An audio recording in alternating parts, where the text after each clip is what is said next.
historique.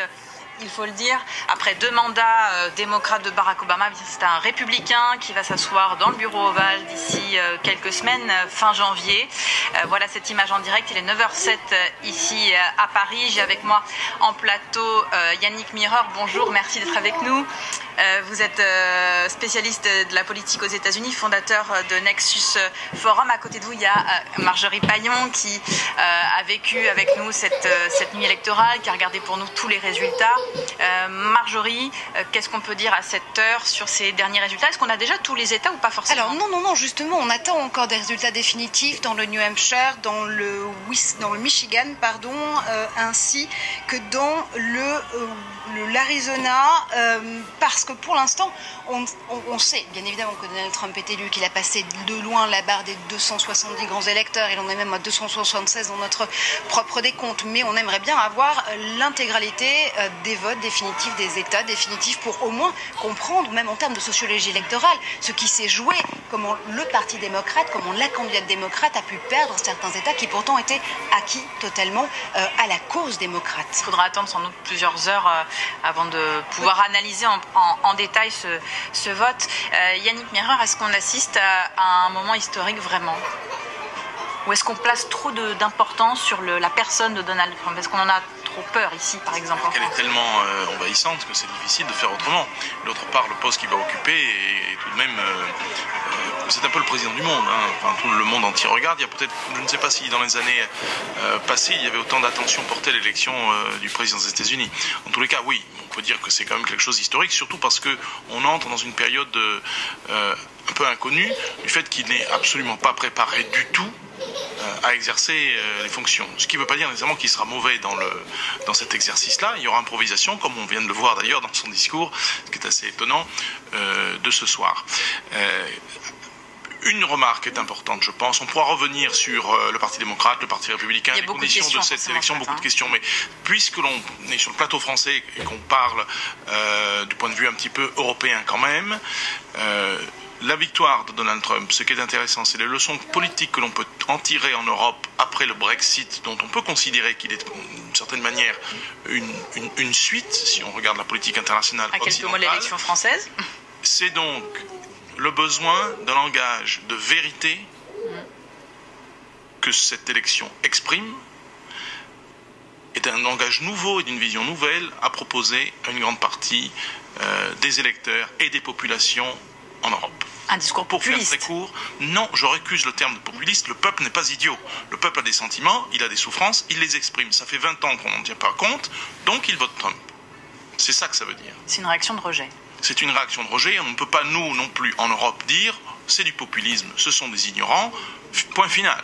Ça veut dire qu'il faut comprendre pourquoi et en tirer les conséquences dans le langage politique qui doit être un langage un peu incisif, offensif et de vérité. On va essayer bien sûr de joindre Julie Dungeloff, qui est notre envoyée spéciale au QG de Donald Trump. On va essayer de la contacter forcément dans les minutes qui viennent. On me dit qu'on a Julie en ligne. Julie, vous êtes donc à l'hôtel Hilton où se tient en ce moment cette fête dans le camp républicain. Quelle est l'ambiance sur place?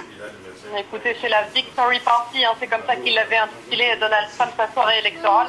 Eh bien, elle a été de bon présage puisqu'il est le président des États-Unis. C'est le vice-président Mike Pence qui a annoncé la venue de Donald Trump devant ses supporters qui étaient gonflés à bloc. Ils n'arrêtaient pas de demander USA, USA, USA. Ils continuent d'ailleurs de demander USA alors que Donald Trump a fini son discours. Il est arrivé sur un air de musique de Air Force One, Donald Trump. Il a embrassé toute sa famille et le public scandait USA, USA, USA. Et puis, il a indiqué avoir reçu un appel d'Hillary Clinton qui l'a félicité.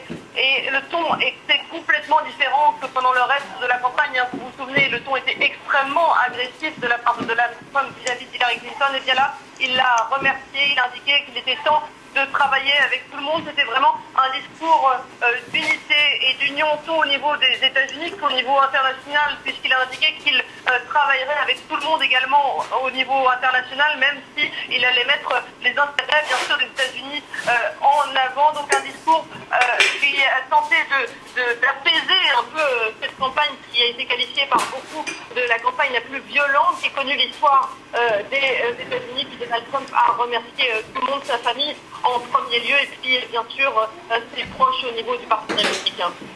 Merci beaucoup Julie. On va retrouver maintenant à Washington James André. James, quel est le sentiment sur place maintenant qu'on connaît maintenant le nom du vainqueur, Donald Trump, 45e président des États-Unis? Est-ce qu'on parle aussi de séisme politique là-bas? C'est clairement un séisme politique, hein, effectivement, et il faut voir que ça marque l'échec des sondeurs, ça marque évidemment l'échec également quelque part des analyses de la presse. C'est un changement massif ici à Washington. Il faut se souvenir qu'il y a énormément de personnes dans cette ville qui se trouve derrière moi qui travaillent pour l'administration, et il va y avoir évidemment un changement complet. Il va y avoir remplacement d'une bonne partie des responsables des différentes administrations ici à Washington. Bien sûr, il y a également toutes les ambassades, toutes les représentations internationales. Pour eux, il y a des tonnes de questions.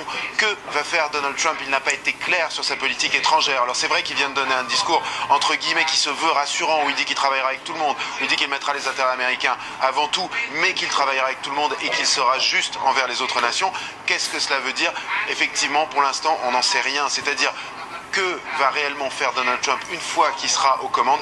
C'est la grande question, c'est la question que se posent les diplomates, c'est la question que se pose également le monde financier. On a vu au fur et à mesure de cette soirée où Donald Trump remontait un petit peu partout dans chaque État, les bourses dévissées, y compris ici aux États-Unis. Donc beaucoup de questions ce matin, et un véritable quelque part échec, et un constat d'échec tout simplement sur les prévisions qui étaient données, parce qu'en début de soirée, il faut s'en souvenir, tout le monde ici était absolument certain, ou presque, en tout cas même s'il ne le disait pas, mais les analystes disaient que la victoire d'Hillary Clinton était quasi acquise. On en est ici ce matin, évidemment, ça n'a rien à voir avec ce qui était prévu. James, plusieurs ténors du Parti républicain n'ont pas caché ces derniers mois leur hostilité face à la candidature de Donald Trump. Est-ce qu'il y a des premiers signes de réconciliation? Écoutez, de toute façon, il va sans doute y avoir des règlements de compte entre Trump et ceux qui l'ont conspué ou qui ne l'ont pas suivi. On peut imaginer par exemple que pour les Bush, c'est un exemple très concret, les Bush ont toujours affiché leur hostilité envers Donald Trump. Comment cela va-t-il se passer maintenant? Évidemment, la question se pose. Donald Trump a cité un certain nombre de ses anciens adversaires, notamment lors des primaires, pour les saluer, pour saluer leur performance, pour saluer leur combativité. Mais comment cela va-t-il se dérouler réellement? Il va falloir maintenant que Donald Trump mette sur pied une administration complète pour remplacer celle de Barack Obama. Et évidemment, il va falloir faire des compromis d'un côté comme de l'autre. Certains de ces républicains vont être obligés de revoir leur position vis-à-vis du milliardaire, et lui va devoir pardonner un certain nombre de ceux qui, selon lui, l'ont trahi lors de cette course à la présidentielle. Donc il y a un vrai travail à la fois de réconciliation au sein du Parti républicain, mais aussi au sein de la société américaine elle-même. Il faut voir que cette campagne a énormément polarisé le public américain. Ce sont véritablement deux visions de l'Amérique qui se sont affrontées. C'est celle de Trump qui est passée devant, mais nous avons pu voir tout à l'heure, ici, devant la Maison-Blanche, il y avait une manifestation qui s'est organisée spontanément. Il y avait là beaucoup de jeunes, et on a vu des passes d'armes entre des jeunes qui étaient pro-Trump, des jeunes qui étaient pro-Hillary Clinton, et une des jeunes filles qui était là nous disait, écoutez, moi j'ai peur de ce qui va se passer demain matin, enfin le jour d'après. Est-ce qu'il va y avoir de la violence? Est-ce qu'il va y avoir des problèmes? Elle était très inquiète. Alors c'est vrai que ce qu'on voit là, c'est quand même deux leaders politiques qui jouent plutôt l'accalmie, aussi bien Hillary Clinton qui concède sa défaite immédiatement par téléphone, qui ne fait pas de discours, c'est important à noter, mais qui en tout cas concède sa défaite. Donc a priori, il n'y aura pas de son côté de réclamation au niveau électoral. Et puis Donald Trump qui tend la main et qui dit qu'il faut la remercier pour son service pendant des années au service des États-Unis. Merci beaucoup. Donc en tout cas, à ce niveau-là, réconciliation, mais il va falloir que la société suive. Merci beaucoup James André en direct de Washington. Marjorie, si on doit refaire un peu le fil de cette soirée et puis comprendre quelle est la carte des États-Unis aujourd'hui, qu'est-ce qu'on peut... La carte des États-Unis, ce serait simple, elle est rouge. Elle est rouge à la fois au niveau des États qui ont donné la majorité à Donald Trump. Elle est rouge au niveau du Congrès.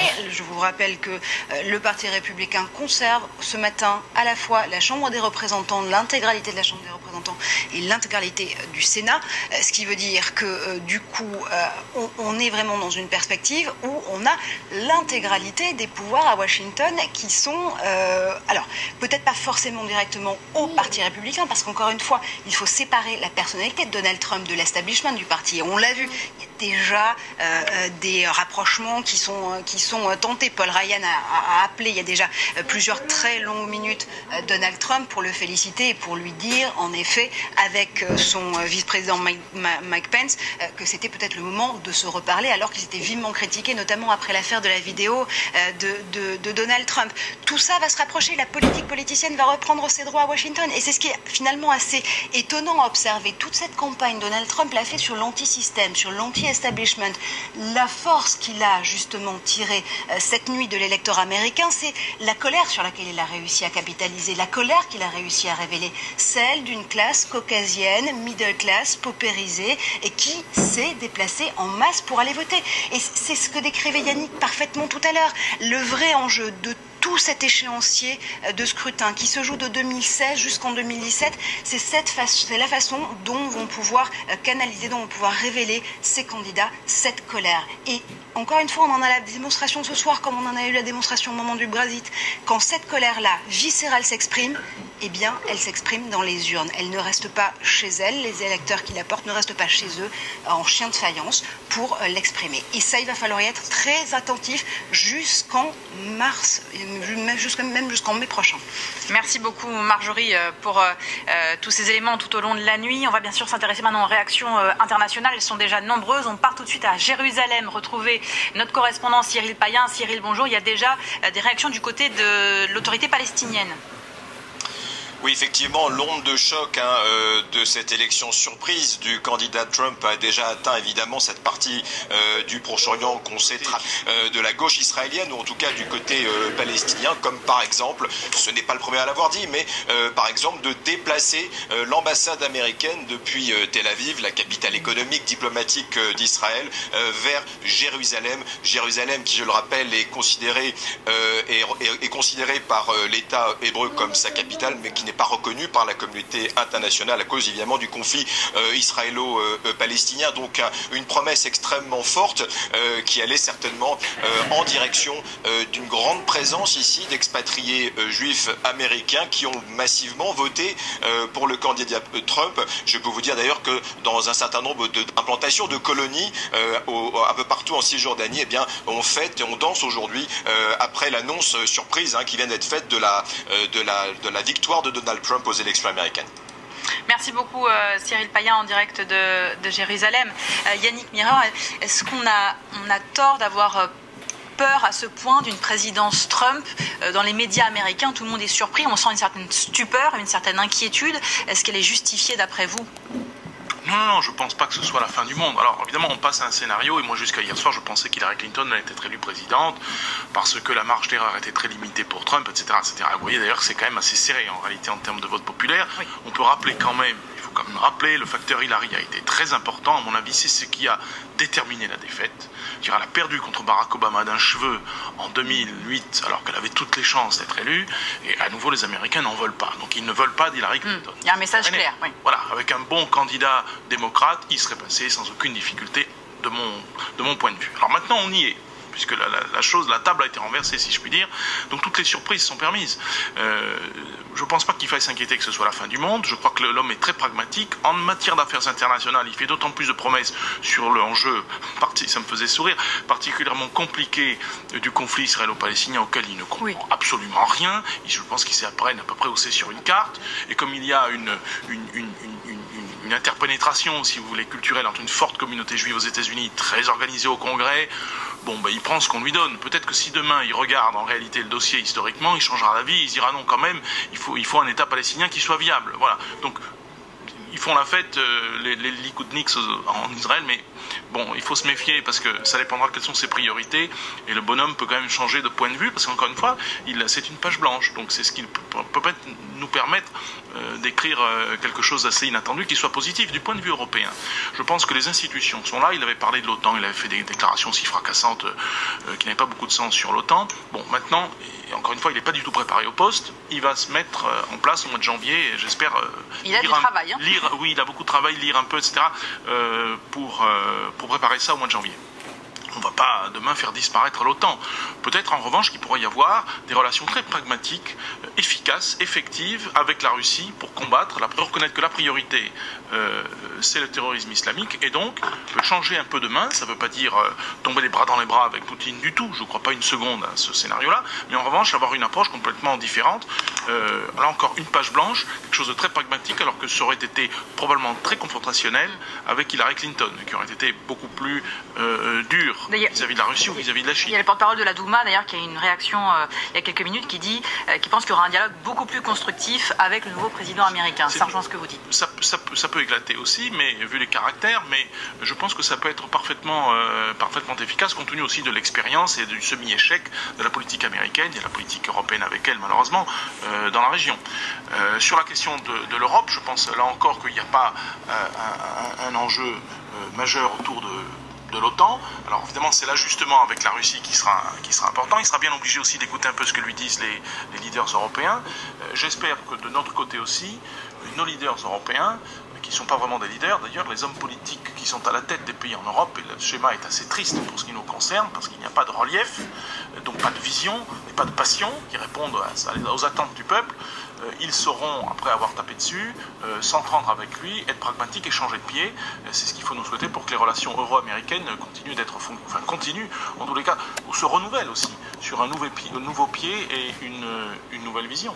Il y a des chantiers énormes qui s'ouvrent à nous là, pour les prochains mois, les prochaines années.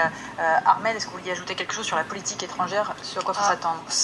Non, je suis assez d'accord. Sur la politique étrangère de Hillary Clinton, quand on parle effectivement, quand on oppose Donald Trump à Hillary Clinton, était celle d'un faucon néoconservateur. C'était une politique étrangère qui était extrêmement dure. Donc c'est pas forcément évident de dire que celle que appliquera Donald Trump sera pire que celle qu'on aurait pu attendre de Hillary Clinton. Il faut réellement voir comment est-ce qu'il va travailler, quels vont être ses conseillers, voir qui va avoir le rapport de force clairement entre la Maison-Blanche, la Chambre des représentants et le Sénat. Ça, ce sont des choses qui sont très importantes. Sur le pragmatisme qui est mis en place, c'est vrai qu'on voit tout de suite les déclarations. Angela Merkel tout de suite a dit qu'il fallait attendre de voir qui était Donald Trump.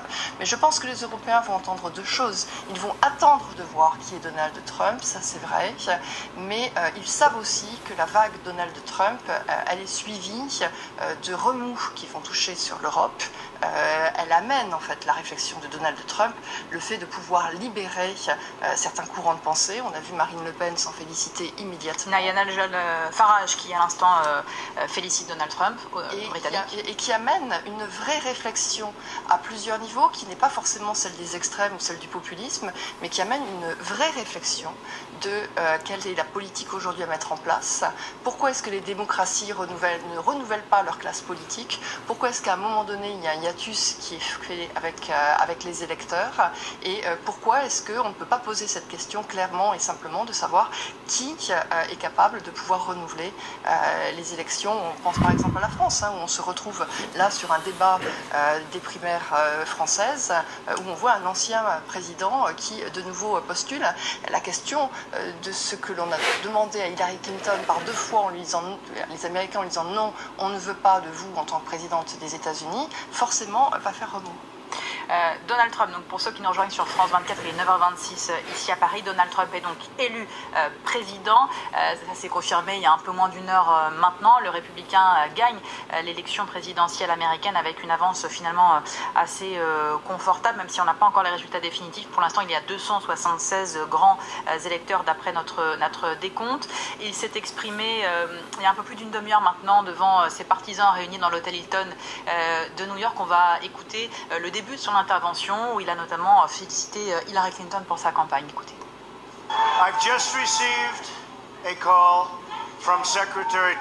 Je viens de recevoir un appel de la secrétaire d'État Clinton. Elle nous a félicités, nous tous, pour notre victoire. Et en retour, je l'ai félicitée, elle et sa famille, pour cette intense campagne. Elle s'est bien battue.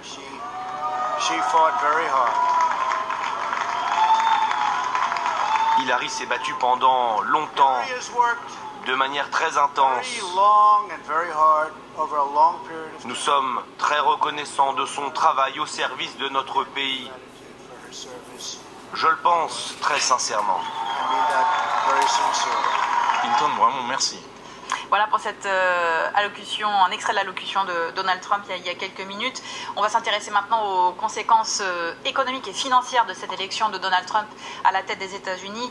Pauline Paccard, tous les marchés financiers sont dans le rouge. Les marchés européens ont ouvert il y a moins d'une demi-heure maintenant. Oui, on s'y attendait en cas d'élection de Donald Trump. Effectivement, les marchés financiers allaient plonger. Ça ne loupe pas effectivement ce matin. À l'ouverture, le CAC à Paris est en baisse de 3%. Le FTSE à Londres est en baisse aussi. C'est pareil pour le DAX en Allemagne. Un peu plus tôt, les bourses asiatiques ont clôturé toutes dans le vert. L'indice Nikkei à Tokyo était en chute de plus de 5%, au point que le ministère japonais des Finances et la Banque du Japon sont actuellement en réunion d'urgence pour voir comment les choses vont se passer dans les jours qui arrivent. Et puis le peso mexicain, qu'on a appelé baromètre de ces élections en raison des mesures anti-mexicaines que Donald Trump a promis pendant la campagne, était en chute de plus de 10% à son plus bas niveau historique, au-dessus de 20 pesos pour $1. On va le confirmer sans doute dans les prochaines heures, dans les prochains jours. C'est sans doute clairement le programme économique de Donald Trump qui l'a fait gagner cette élection. Oui, avec 3 mesures phares de ce programme qui ont nécessairement plu à l'électorat américain. D'abord, un allègement fiscal massif, c'est ce qu'a promis Donald Trump au cours de la campagne. Une mesure évidemment populaire, d'autant plus parce qu'il n'y avait pas dans le programme d'Hillary Clinton de mesures, en tout cas fiscales, pour les classes moyennes spécifiques. Donald Trump a promis des baisses d'impôts pour les particuliers, mais aussi pour les entreprises, de 35% à 15% de taxes pour les entreprises.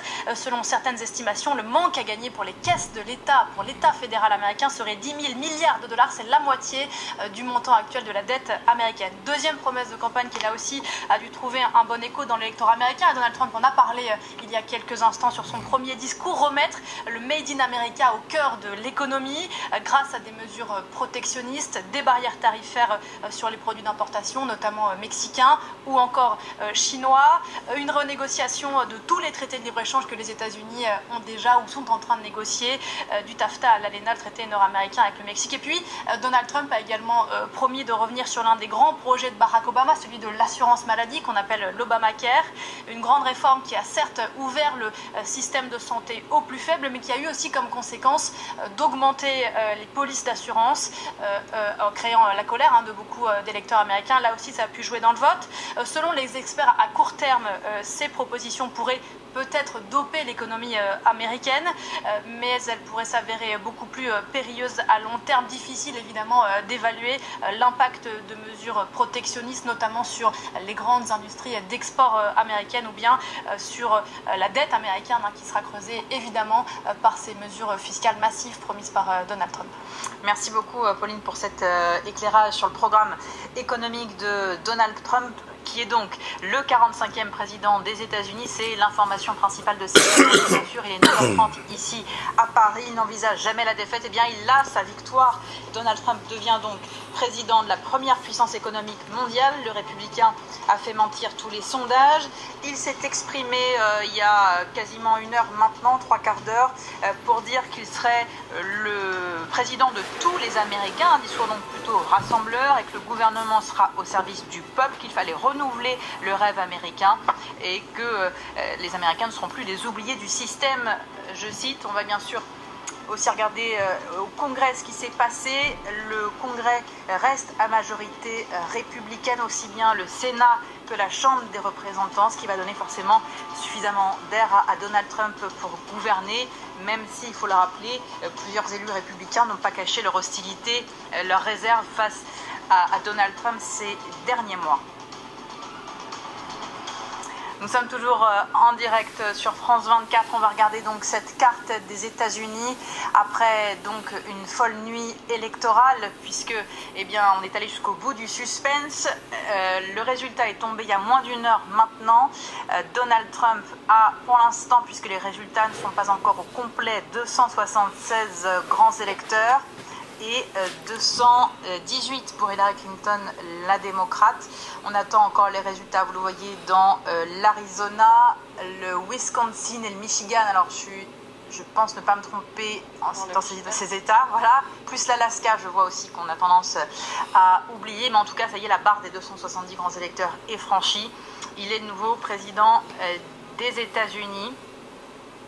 On va écouter maintenant un extrait de son discours. Il s'est exprimé devant ses partisans euphoriques, forcément, qui ont patienté jusqu'au bout de la nuit pour être certains de cette victoire. C'était à l'hôtel Hilton de New York, il y a moins d'1 heure. On l'écoute. Il est désormais temps pour les États-Unis de soigner les plaies de la division, de se réunir. À tous les républicains, démocrates et indépendants à travers le pays, je vous le dis, il est temps pour nous de nous rassembler, telle une nation unie. Il est temps. J'accueille maintenant notre nouvel invité, Gérald Olivier. Bonjour. Bonjour. Les invités s'enchaînent, donc il y a forcément un peu d'euphorie sur ce plateau. Vous êtes journaliste à Atlantico, vous avez un blog qui s'appelle France-Amérique. Voilà. Est-ce que vous êtes d'abord surpris de cette victoire de Donald Trump? Parce que vous faites partie de ces gens qui pensaient que la victoire à Hillary Clinton était acquise. Non, je ne pensais pas du tout que la victoire d'Hillary Clinton était acquise. Simplement, elle était donnée comme probable. Hier, j'ai fait un blog où j'indiquais les scénarios du 8 novembre.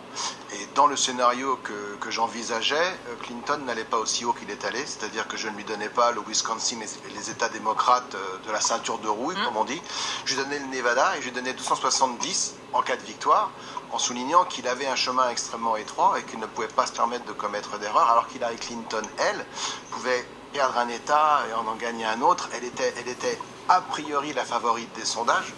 Et donc cette victoire me surprend, malgré tout, même si on s'est toujours demandé, en suivant la campagne, vous savez, les supporters de Donald Trump avaient avec eux ces écriteaux en disant « silent majority ».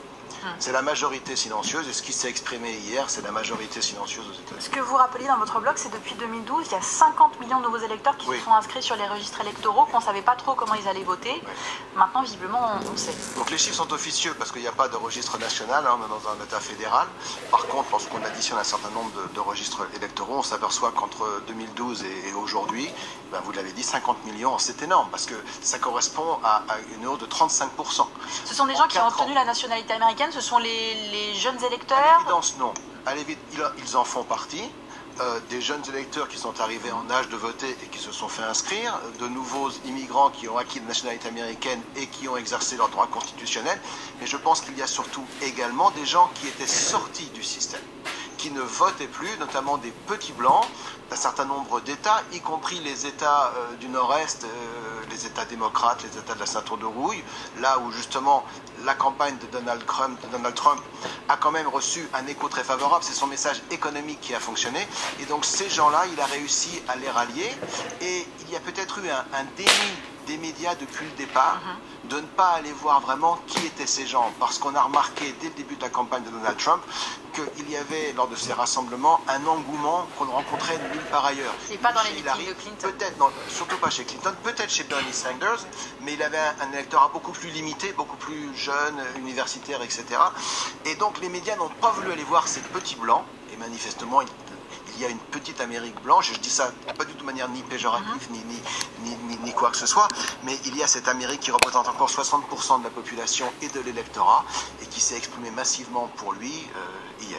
Un rejet d'Hillary Clinton qui est très clair maintenant. Hillary Clinton, la démocrate qui ne s'est pas exprimée devant ses partisans, elle a envoyé son directeur de campagne, John Podesta, pour dire qu'elle attendait les résultats définitifs. Quelques minutes plus tard, elle a passé un coup de fil à Donald Trump pour le féliciter. On va écouter la réaction maintenant des partisans d'Hillary Clinton, forcément extrêmement déçus. Il y a sans aucun doute une énergie différente en ce moment. Il y a beaucoup de surprises, beaucoup de chocs. De nombreuses personnes sont probablement très inquiètes en ce moment. Beaucoup de gens ont peur, beaucoup de gens sont en colère et je pense que cela se voit dans la façon dont ils votent. Je suis déçue que les votes électoraux ne donnent pas les résultats qu'on attendait. Au début, nous avions vraiment l'espoir qu'elle gagnerait. Voilà, forcément des mines déconfites au QG d'Hillary Clinton à New York. Beaucoup de réactions. À l'instant, Vladimir Poutine, le président russe, qui félicite Donald Trump. On attendra bien sûr de voir quelle relation il y aura entre ces deux puissances à l'avenir. Beaucoup de réactions aussi dans la presse. On va voir tout ça avec vous, Hélène Frade. Bonjour. Je vous laisse commencer. Président Trump, titre simplement le site Politico, qui évoque le plus grand revirement de l'histoire politique des États-Unis, un revirement qui choque la nation américaine et le reste du monde. Le triomphe de Donald Trump, titre le site du Washington Post, qui annonce que sa rivale, vous l'avez dit, Hillary Clinton, ne prendra pas la parole avant ce matin aux États-Unis. Donald Trump, on l'a entendu, lui, a salué la candidate démocrate et dit vouloir guérir les plaies de la division qui mine son pays. Que va-t-il faire à présent à la Maison-Blanche? The New York Times, qui a soutenu, on le sait, comme la quasi-totalité des médias nationaux, la candidature d'Hillary Clinton, rappelle ce que les électeurs de Donald Trump attendent de lui, qu'il construise un mur entre la frontière américaine des États-Unis et le Mexique, qu'il fasse déporter les immigrés sans papier qui vivent aux États-Unis, qu'il mette un terme à l'Obamacare et qu'il désigne de nouveaux juges à la Cour suprême. Cette victoire du républicain déjoue forcément tous les pronostics. Comment tout le monde a-t-il pu se tromper à ce point-là? C'est évidemment la question du jour, question que pose notamment le site Politico, qui a interrogé, Hélène, un vétéran des sondages, on ne se refait pas. Celui-ci a notamment travaillé pour l'équipe de la perdante Hillary Clinton et selon lui, beaucoup d'enquêtes auraient en réalité sous-estimé, sous-représenté les blancs non diplômés dans ces panels et au contraire surestimé l'importance de la diversité démographique, supposée porter Hillary Clinton à la Maison-Blanche. Les médias ne voulaient pas croire à une victoire de Donald Trump, alors ils ont regardé ailleurs, commente The Washington Post, alors que les électeurs de Donald Trump criaient et hurlaient qu'ils allaient voter pour lui. La plupart des journalistes ne les ont pas écoutés, ils n'ont pas compris, écrit le journal. Ils ne pouvaient pas croire que l'Amérique qu'ils connaissaient pourrait élire quelqu'un qui s'était moqué d'un handicapé, s'était vanté de prendre de force des femmes et avait débité des propos misogynes, racistes et antisémites. Les journalistes croyaient que la pensée magique allait changer le cours des choses, ce qui prouve finalement que bien qu'ils se dépeignent eux-mêmes comme des cyniques, ils sont en réalité idéalistes et peut-être même naïfs. Le Washington Post a choisi de rendre hommage à l'ancienne secrétaire d'État pour sa contribution à la cause des femmes. C'est déjà une épitaphe. Hillary Clinton a fait quelque chose de remarquable, être la première femme à se qualifier dans la course à la Maison-Blanche pour un grand parti, écrit une chroniqueuse. J'ai voté pour que quelqu'un qui appartient au même genre que moi devienne présidente des États-Unis, une chose que les hommes, eux, tiennent pour acquise, et rien que cela, ça a été extraordinaire, je la cite. The Daily Beast, qui avait lui aussi pris fait et cause pour la candidate, promet que sa rédaction se comportera à présent en opposante loyale et qu'elle ne remettra pas en cause sa légitimité. Mais nous nous opposerons à ses pires politiques et nous lui demanderons des comptes, prévient déjà le site. Nous avons survécu à de terribles présidents dans le passé, nous survivrons à un président Trump. Nous le ferons en gardant la foi dans la démocratie et dans nos valeurs les plus profondes, je cite, en restant attachés à une citoyenneté vigoureuse et à la liberté de la presse. En France, maintenant, le Figaro parle d'un pays à réunifier. Avant même de connaître les résultats, l'Amérique, a écrit le journal, ressemble ce matin à l'un de ces grands blessés qu'il faut laver de la boue pour découvrir les plaies et enfin les soigner. Le choc a été violent, les dégâts sont immenses. Deux pays se sont percutés sans que personne longtemps n'ait vu venir l'accident. Tenter de les réunifier sera la première tâche du nouvel hôte de la Maison-Blanche, réduire de sales fractures, de la chirurgie de guerre. Merci beaucoup Hélène pour cette revue de presse.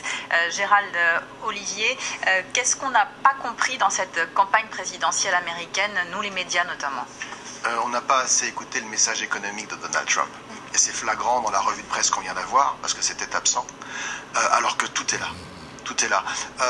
Je lisais hier un éditorial d'un journal de province aux États-Unis qui s'appelle la Gazette de Toledo dans l'Ohio, qui n'avait pas pris position pour Donald Trump. Et qui avait dit, c'est vrai qu'on aimerait avoir deux autres candidats. Ils ne sont pas très sympathiques, ils ont beaucoup de défauts en ce qui concerne leur personnalité, mais on est contraint de voter et de faire un choix. Et dans ce cas-là, il faut regarder qui propose quoi et en quoi ça va nous rendre service, nous. Et ils ont donc détaillé les différentes positions. Et sur les positions économiques, ils étaient à 100% avec Trump. Il est là pour l'emploi, il est pour relancer l'économie, il est pour la croissance, il est pour l'énergie, il est pour les investissements, il est pour les investissements de structures, les infrastructures, merci. Et donc, ce message économique, on l'a totalement oblitéré. On préférait parler de l'immigration, on préférait parler de ses propos sur les femmes, on préférait parler des autres outrances qu'il a pu prononcer tout au long de la campagne et qui font partie de sa personnalité, malheureusement. Mais derrière, il y avait quand même un message économique et il y avait un malaise économique. Parce que la colère de cette population qui a voté Trump, elle n'est pas en colère pour rien. Elle est en colère parce que depuis 20 ans, depuis 30 ans, sa position sociale, sa position culturelle, sa position économique régresse et qu'on n'en parle pas.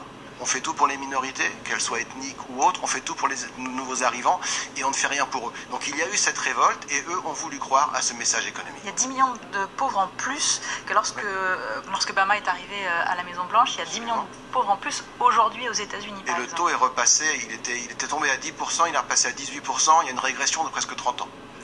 Et j'appuie d'autant plus ce que vous dites qu'on voit à un moment donné le discours de Donald Trump qui a un vrai volet social, hein, qui a été mis quand il revient sur la question du salaire minimum, quand il parle effectivement alors qu'au départ de sa campagne on n'est absolument pas persuadé, mais qu'à force de rencontrer les uns et les autres il s'appuie là-dessus, que ces derniers jours de campagne on l'a vu aller dans le Wisconsin, on l'a vu aller dans le Michigan, on l'a vu aller dans le Minnesota, et toute la presse à un moment donné s'est étonnée en disant qu'est-ce qu'il va faire là dans ces États qui étaient plutôt acquis aux démocrates, qui n'ont pas voté depuis Reagan, depuis 1980. Qu'est-ce qu'il va faire là-bas? Eh bien, il faisait son travail, tout simplement.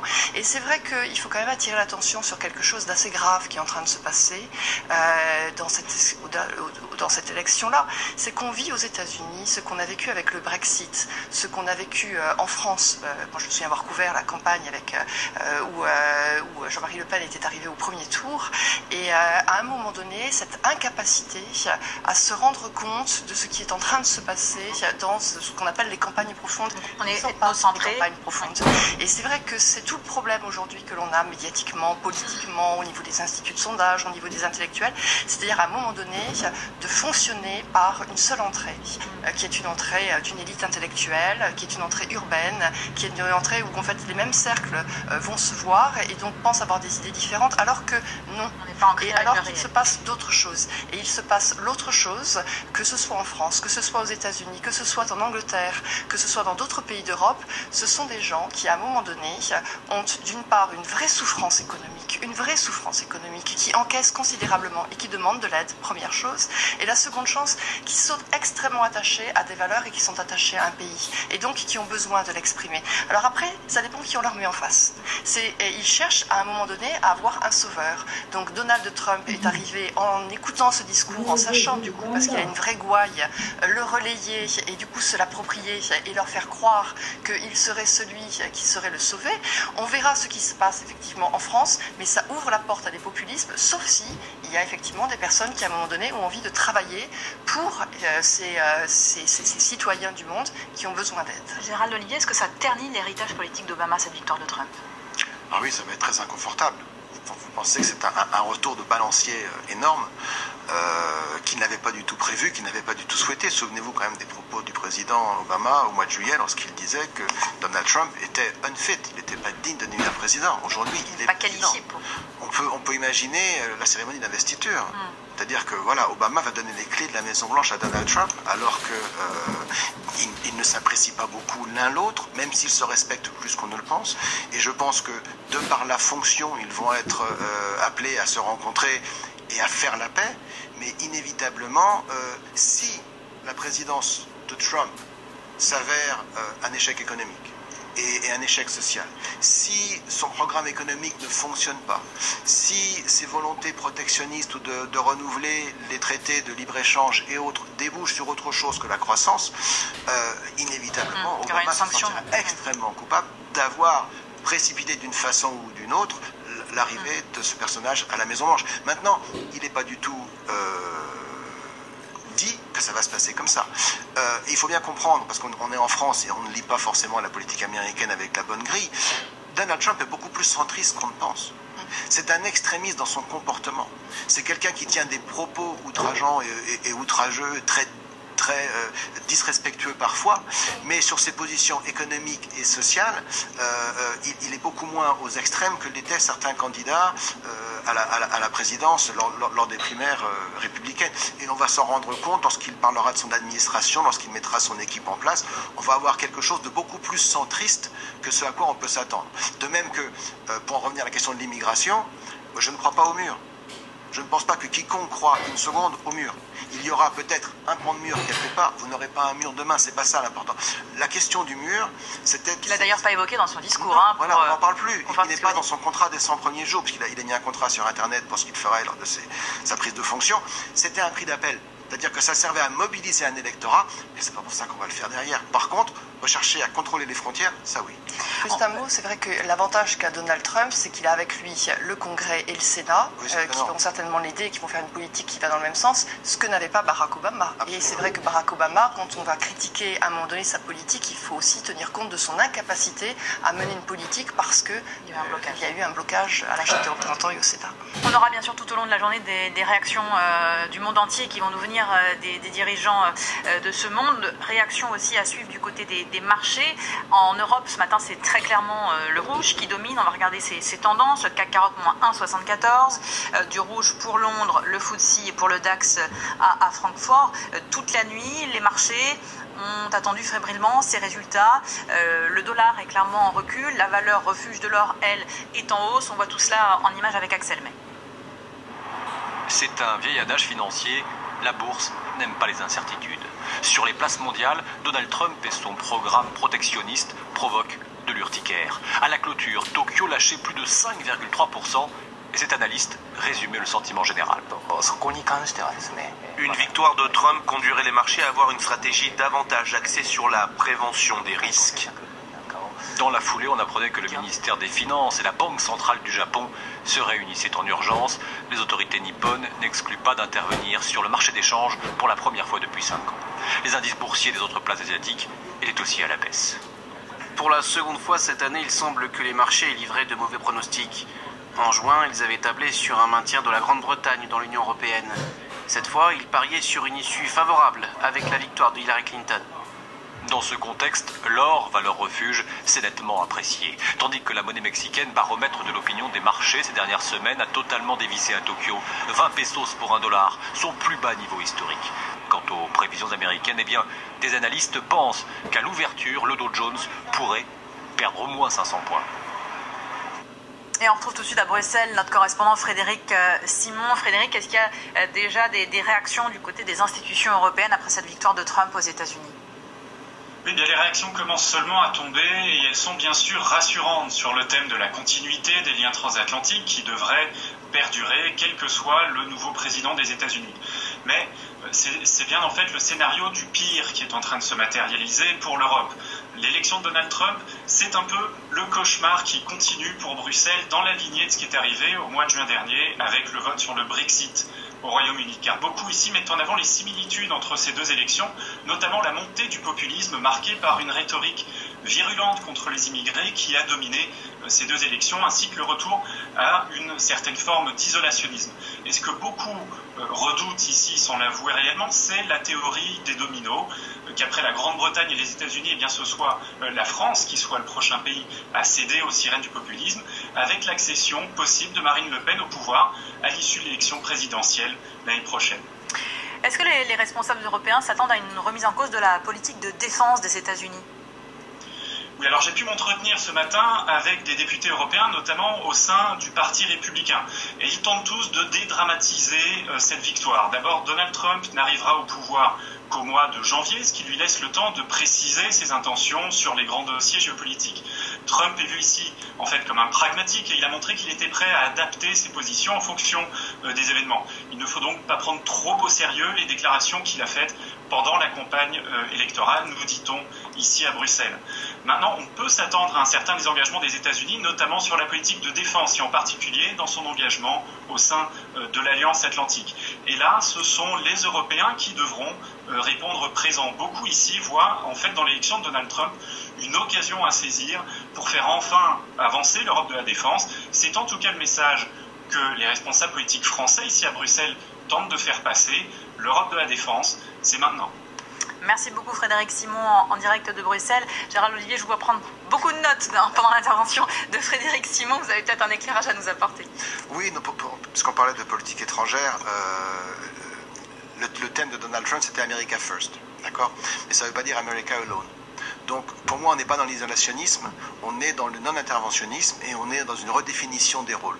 Donc pour moi Donald Trump ne remet pas en cause l'OTAN, par contre il va peut-être vouloir rediscuter un certain nombre de choses au sein de l'OTAN, notamment le financement. Aujourd'hui, les États-Unis, ça représente 70% des finances de l'OTAN, alors qu'il y a beaucoup d'autres pays qui pourraient y contribuer. C'est vrai que ça va être une chance, comme le disait votre reporter, une chance pour l'Europe de construire cette Europe de la défense dont elle parle depuis un certain temps.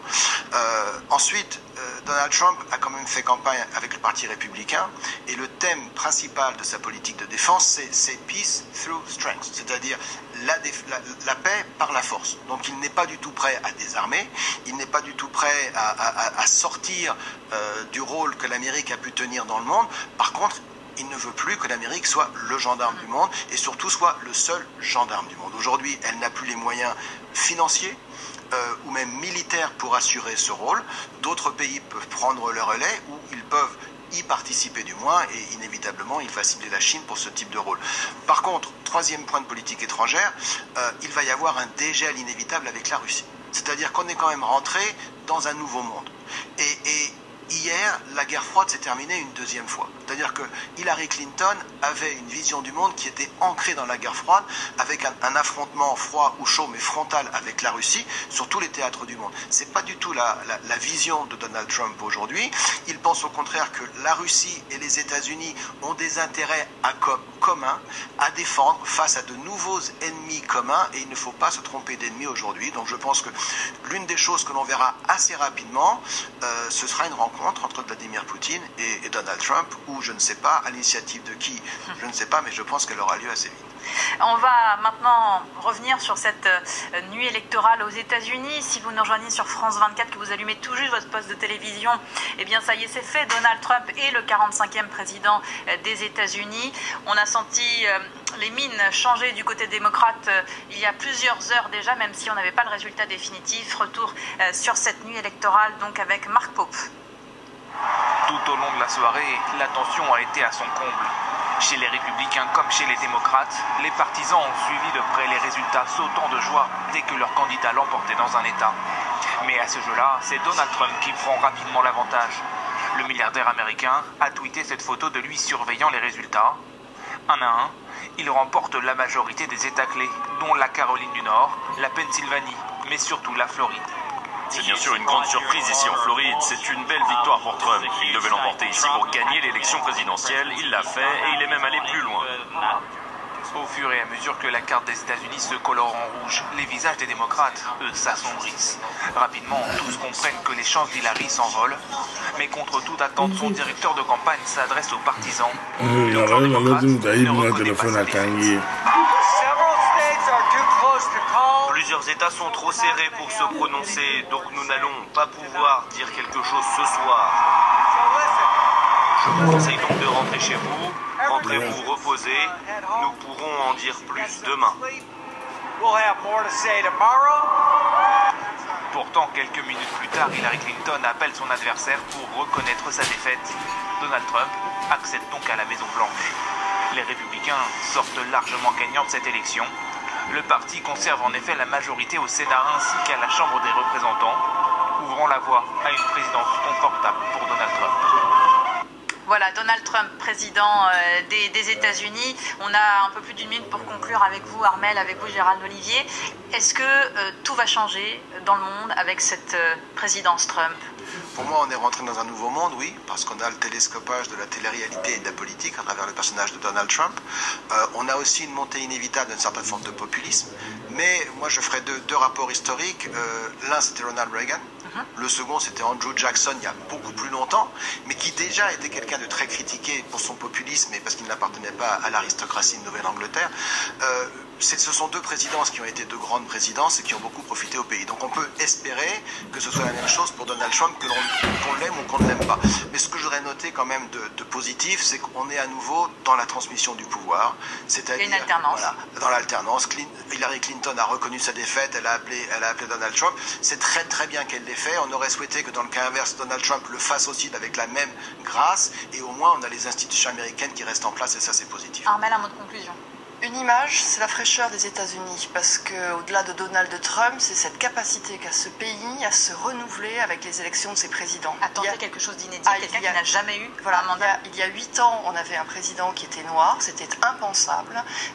On se retrouve aujourd'hui avec un Donald Trump. En 1980, on avait eu un acteur, on a eu un Bill Clinton qui est un enfant du sérail. Cette capacité au renouvellement qui est importante. Et de dire après que les États-Unis, ce n'est pas un problème Trump. Maintenant, les États-Unis ont un vrai problème à régler. C'est cette césure de ce pays, c'est cette explosion du Parti républicain et la question Trump sera moins importante que ce qu'elle sous-tend en dessous. Merci beaucoup à vous deux d'être avec nous en plateau pour commenter ce jour historique aux États-Unis. Il faut bien le dire, la victoire de Donald Trump, 45e président des États-Unis. C'est Elisabeth Alain qui prend le relais juste après la pause. Bonne journée.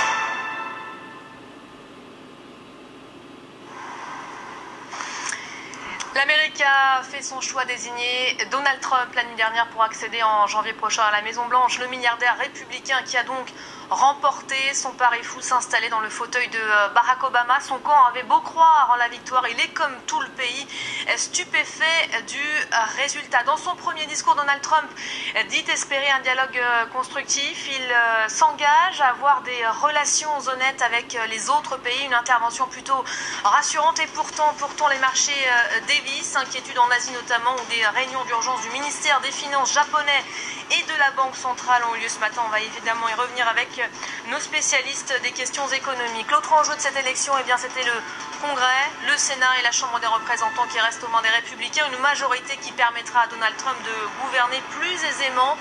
De ce résultat dépendait la possibilité pour le Commander-in-Chief de mettre en place sa propre politique.